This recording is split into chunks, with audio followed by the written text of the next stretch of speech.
यथार्थ गीता श्रीमद् भगवत गीता अथ चतुर्दशोऽध्यायः। पिछले अनेक अध्यायों में योगेश्वर श्री कृष्ण ने ज्ञान का स्वरूप स्पष्ट किया। अध्याय 4 के 19वें श्लोक में उन्होंने बताया कि जिस पुरुष द्वारा संपूर्णता से आरंभ किया हुआ नियत कर्म का आचरण क्रमशः उत्थान होते होते इतना सूक्ष्म हो गया कि कामना और संकल्प का सर्वथा शमन हो गया, उस समय जिसे वो जानना चाहता है उसकी प्रत्यक्ष अनुभूति हो जाती है। उसी अनुभूति का नाम ज्ञान है। 13वें अध्याय में ज्ञान को परिभाषित किया। अध्यात्म ज्ञान नितत्वम तत्व ज्ञानार्थ दर्शनम। आत्मज्ञान में एक रस स्थिति और तत्व के अर्थ स्वरूप परमात्मा का प्रत्यक्ष दर्शन ज्ञान है। क्षेत्र क्षेत्रज्ञ के भेद को विदित कर लेने के पश्चात ही ज्ञान है। ज्ञान का अर्थ शास्त्रार्थ नहीं, शास्त्रों को याद कर लेना ही ज्ञान नहीं है। अभ्यास की वो अवस्था ज्ञान है जहां वो तत्व विदित होता है। परमात्मा के साक्षात्कार के साथ मिलने वाली अनुभूति का नाम ज्ञान है। इसके विपरीत सब कुछ अज्ञान है। इस प्रकार सब कुछ बता लेने पर भी प्रस्तुत अध्याय 14 में योगेश्वर श्री कृष्ण कहते हैं कि अर्जुन, उन ज्ञानों में भी परम उत्तम ज्ञान को मैं फिर भी तेरे लिए कहूंगा। योगेश्वर उसी की पुनरावृत्ति करने जा रहे हैं, क्योंकि शास्त्र सुचिंतित पुनि पुनि देखिए। भली प्रकार चिंतन किया हुआ शास्त्र भी बार बार देखना चाहिए। इतना ही नहीं, ज्यों ज्यों आप साधन पथ पर अग्रसर होंगे, ज्यों ज्यों उस इष्ट में प्रवेश पाते जाएंगे, त्यों त्यों ब्रह्म से नवीन नवीन अनुभूति मिलेगी। ये जानकारी सद्गुरु महापुरुष ही देते हैं। इसलिए श्री कृष्ण कहते हैं, मैं फिर भी कहूंगा। श्री भगवान उवाच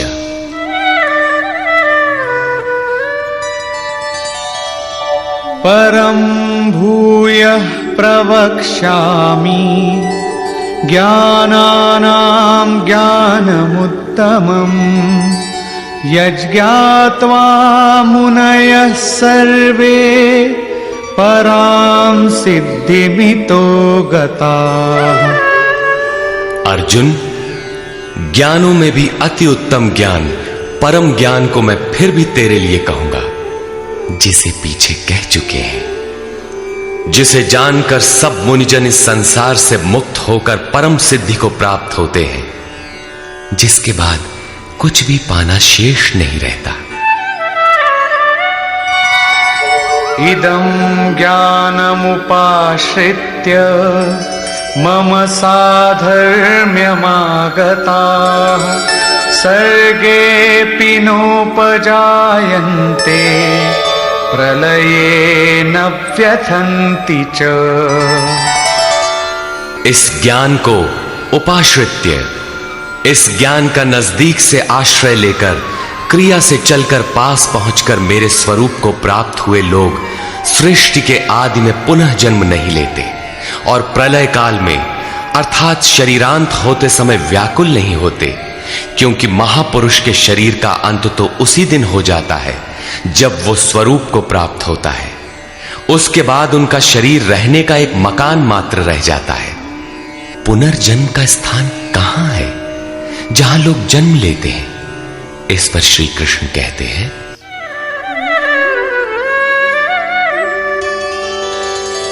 मम योनिर्महद् ब्रह्म तस्मिन् गर्भं दधाम्यहम् संभवः सर्वभूतानां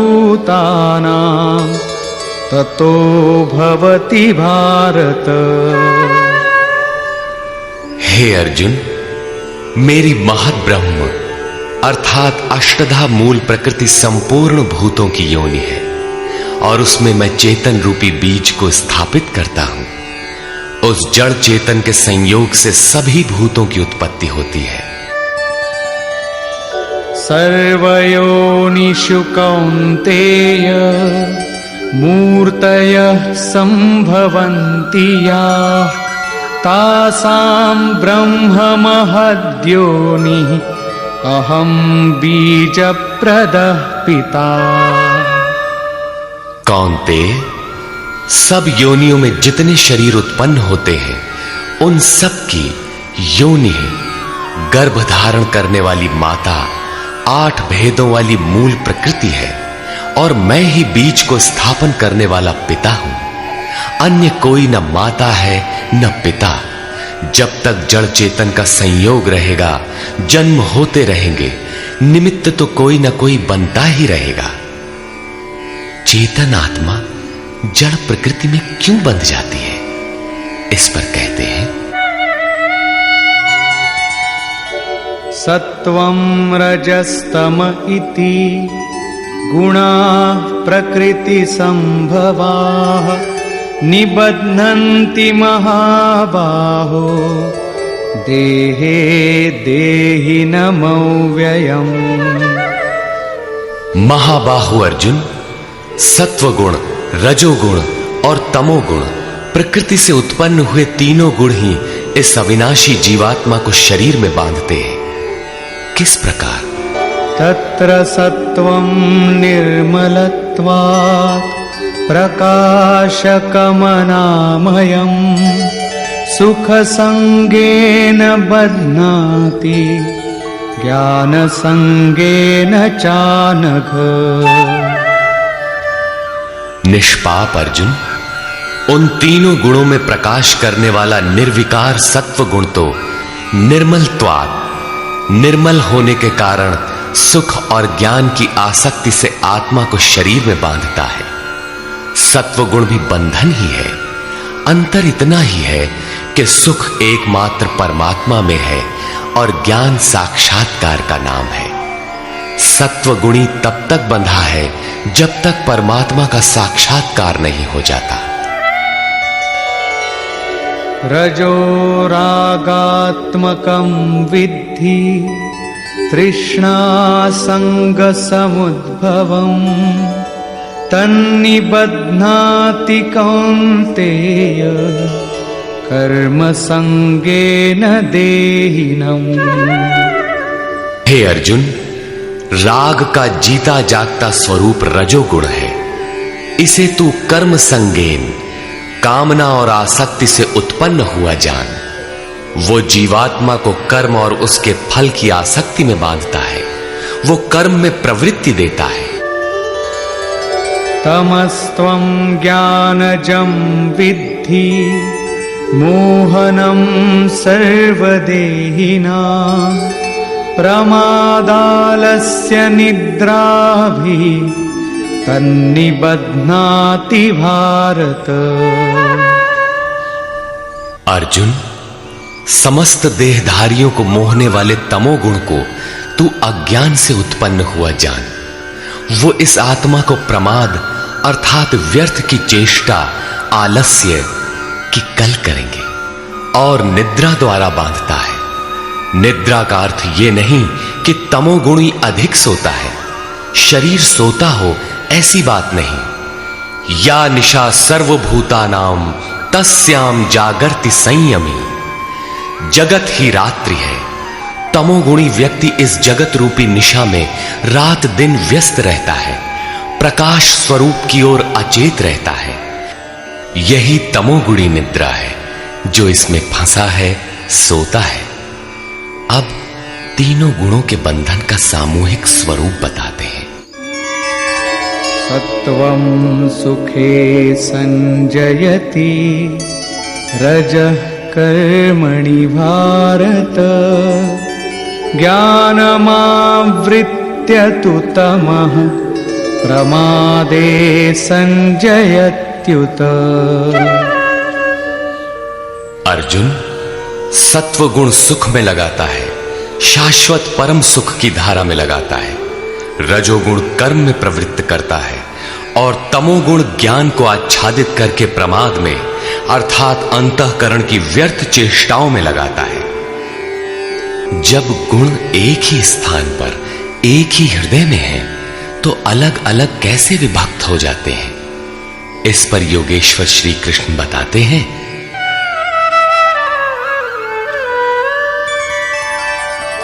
रजस्तमश्चाभिभूय सत्वं भवति भारत, रजः सत्वं तमश्चैव तमः सत्वं रजस्तथा।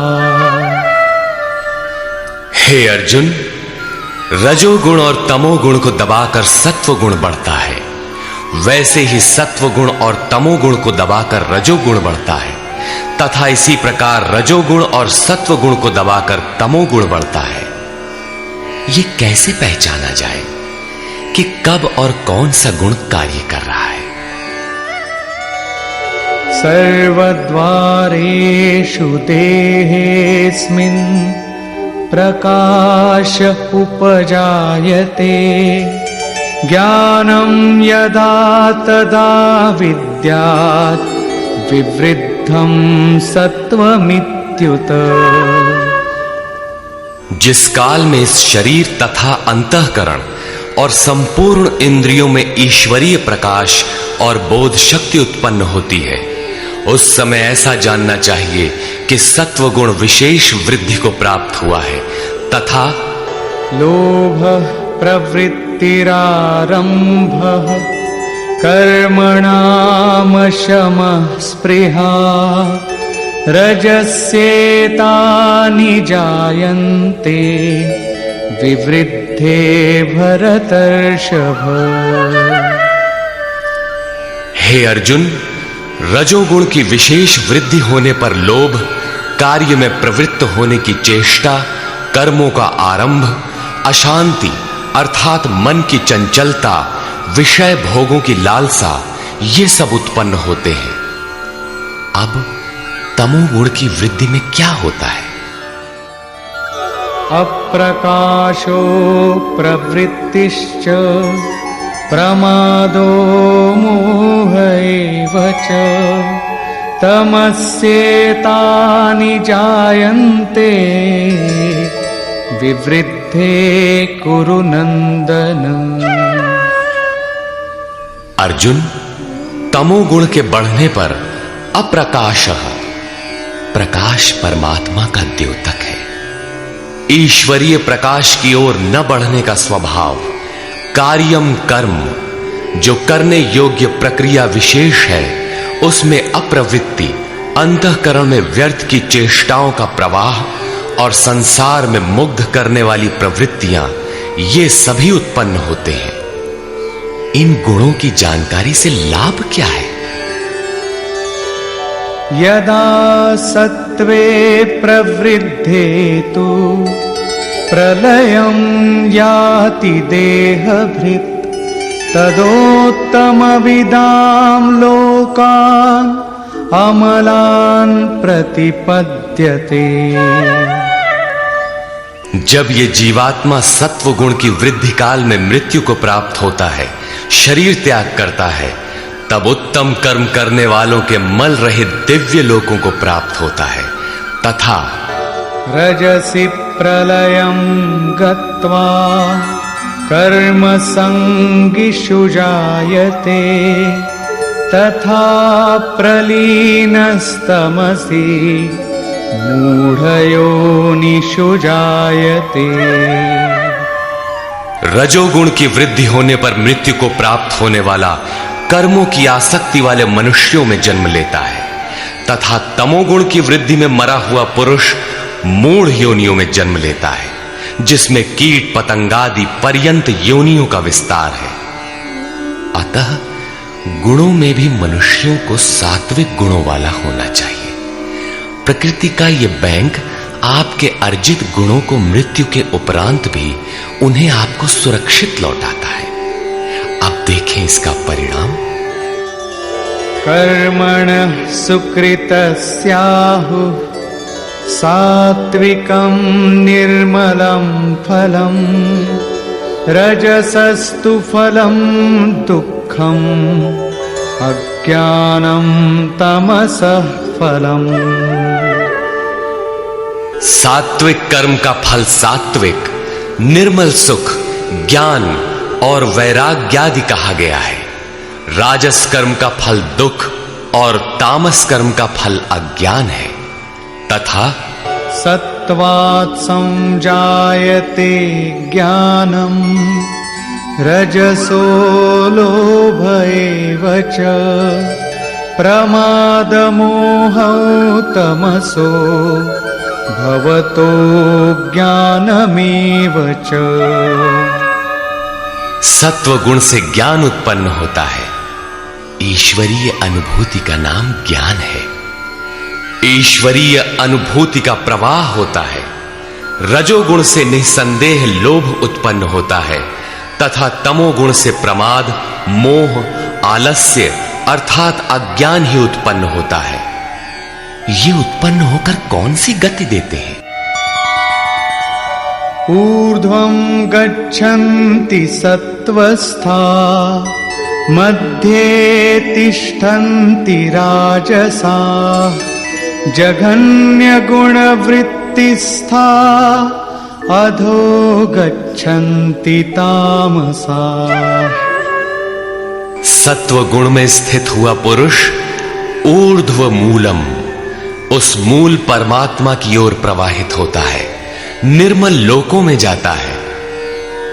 रजोगुण में स्थित राजस पुरुष मध्यम श्रेणी के मनुष्य होते हैं, जिनके पास न सात्विकम विवेक वैराग्य ही होता है और न अधम कीट पतंग योनियों में जाते हैं, बल्कि पुनर्जन्म को प्राप्त होते हैं। और निंदित तमोगुण में प्रवृत्त हुए तामसी पुरुष अधोगति है, अर्थात पशु पक्षी कीट पतंग आदि अधम योनियों को प्राप्त होते हैं।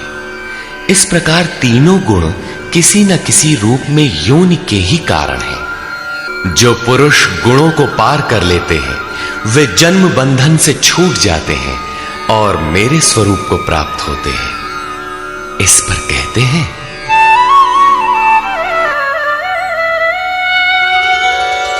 नान्यं गुणेभ्यः कर्तारं यदा द्रष्टानुपश्यति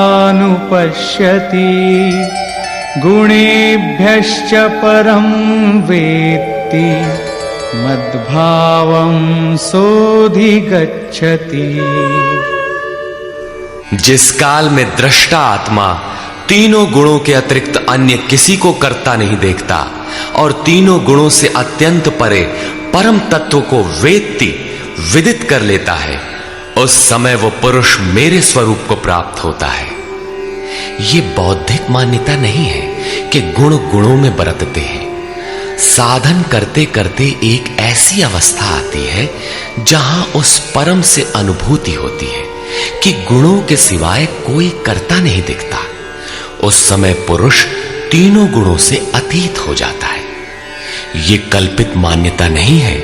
तथा इसी पर आगे कहते हैं, गुणानेतानतीत्यत्रीन् देहि देह समुद्भवान् जन्म मृत्यु जरा दुःखैर् विमुक्तो मृतमश्नुते।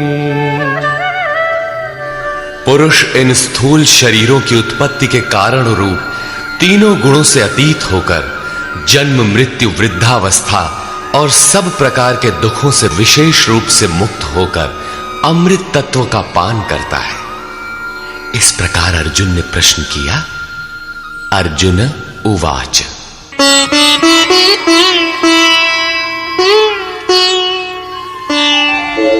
कैर्लिङ्गैः स्त्रीन् गुणानेतान् अतीतो भवति प्रभो किमाचारः कथं चैतान् स्त्रीन् गुणानतिवर्तते।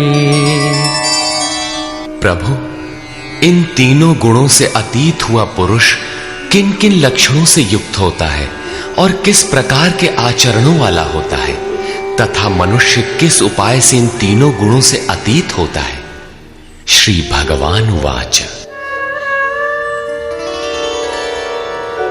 प्रकाशं च प्रवृत्तिं च मोहमेव च पाण्डव न द्वेष्टि सम्प्रवृत्तानि न निवृत्तानि कांक्षति।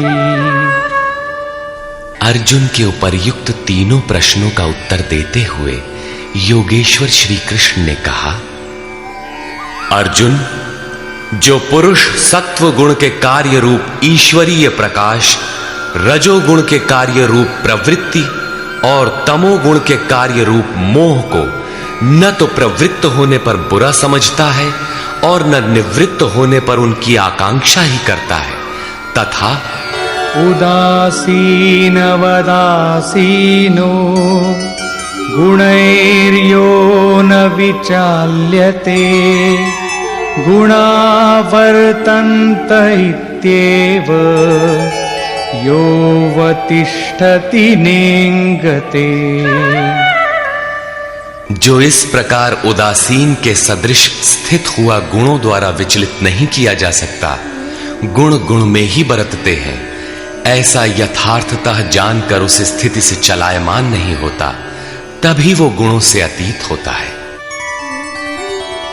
समदुःख सुख स्वस्थः समलोष्टाश्मकाञ्चनः तुल्यप्रिया प्रियो धीरस् तुल्यनिन्दात्मसंस्तुतिः। जो निरंतर स्वयं में अर्थात आत्मभाव में स्थित है, सुख और दुख में सम है, मिट्टी पत्थर और स्वर्ण में भी समान भाव वाला है, धैर्यवान है, जो प्रिय और अप्रिय को बराबर समझता है, अपनी निंदा तथा स्तुति में भी समान भाव वाला है, और मानापमानयोस्तुल्यस् तुल्यो मित्रारिपक्षयोः सर्वारंभ परित्यागी गुणातीतः स उच्यते। जो मान और अपमान में सम है, मित्र और शत्रु पक्ष में भी सम है, वो संपूर्ण आरंभों से रहित हुआ पुरुष गुणातीत कहा जाता है। श्लोक 22 से 25 तक गुणों से अतीत पुरुष के लक्षण और आचरण बताए गए कि वो चलायमान नहीं होता, गुणों के द्वारा विचलित नहीं किया जा सकता, स्थिर रहता है। अब प्रस्तुत है गुणों से अतीत होने की विधि।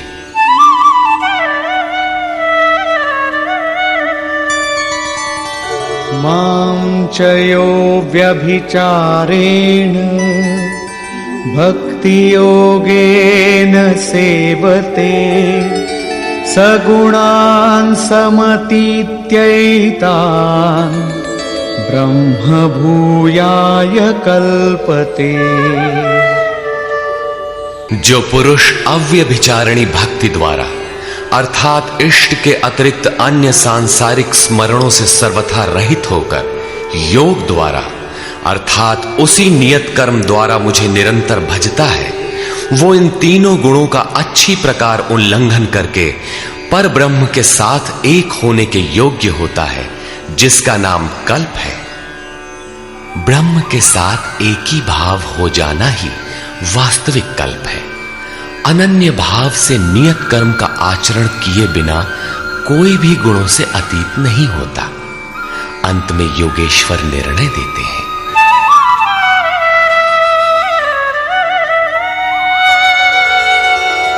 ब्रह्मणो हि प्रतिष्ठाहम् अमृतस्याव्ययस्य च शाश्वतस्य च धर्मस्य सुखस्यैकान्तिकस्य च। हे अर्जुन, उस अविनाशी ब्रह्म का जिसके साथ वो कल्प करता है, जिसमें वो गुणातीत एक ही भाव से प्रवेश करता है, अमृत का, शाश्वत धर्म का और उस अखंड एक रस आनंद का मैं ही आश्रय हूं, अर्थात परमात्म स्थित सद्गुरु ही इन सब का आश्रय है। श्री कृष्ण एक ही योगेश्वर थे।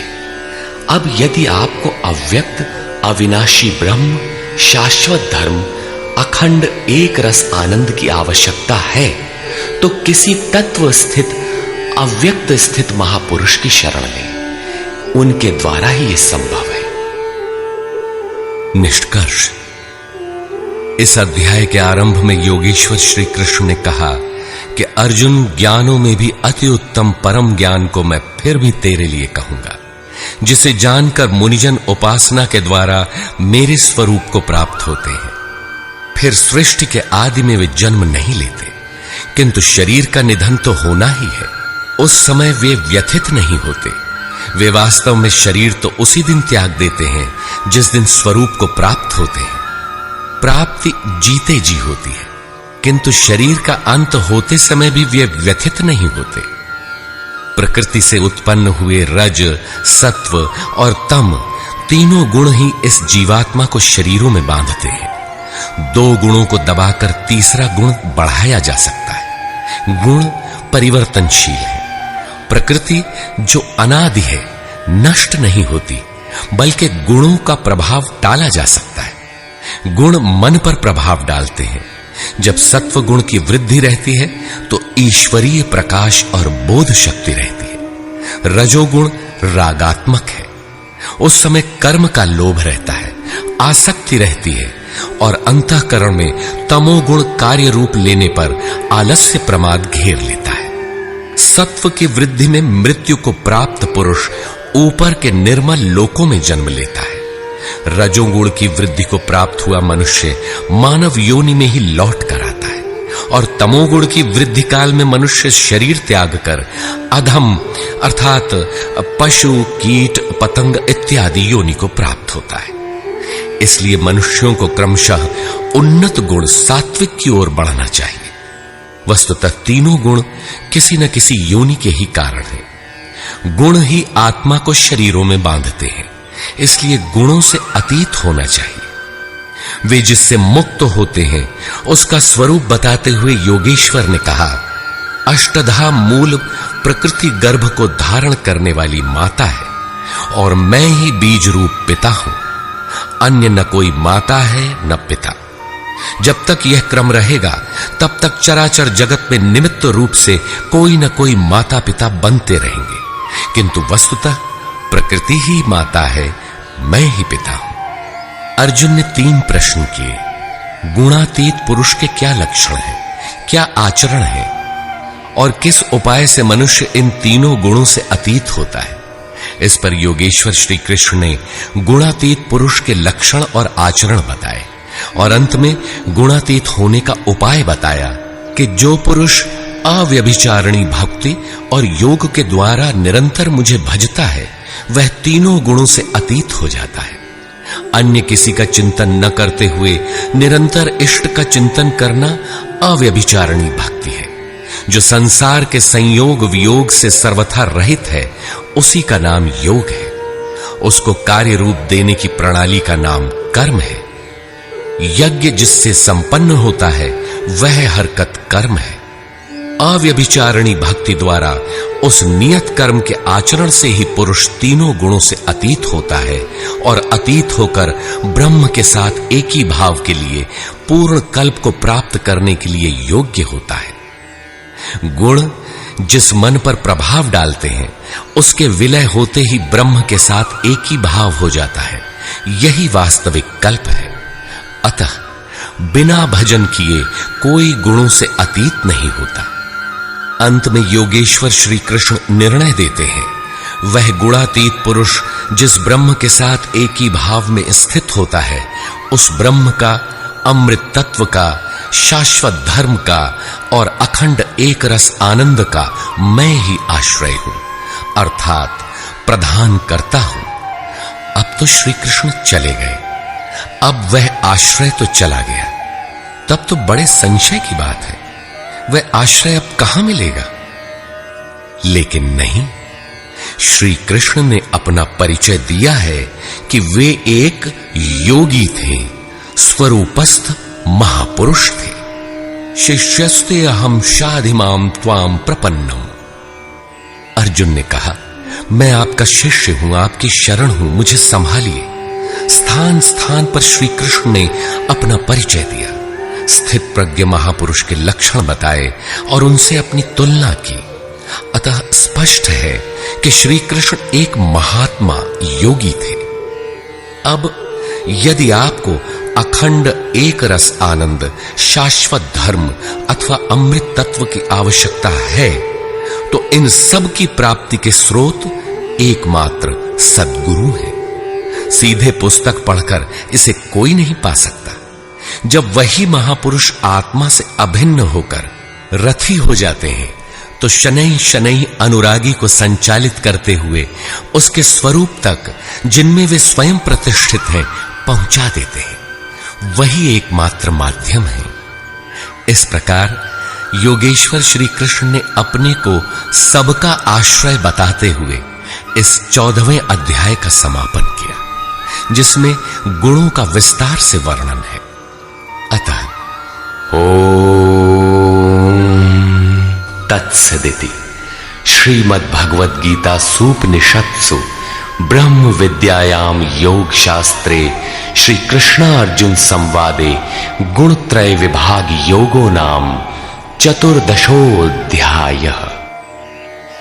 इस प्रकार स्वामी अड़गड़ानंद कृत श्रीमद् भगवद गीता के भाष्य यथार्थ गीता का 14वां अध्याय पूर्ण हुआ। हरि ओम तत्सत्।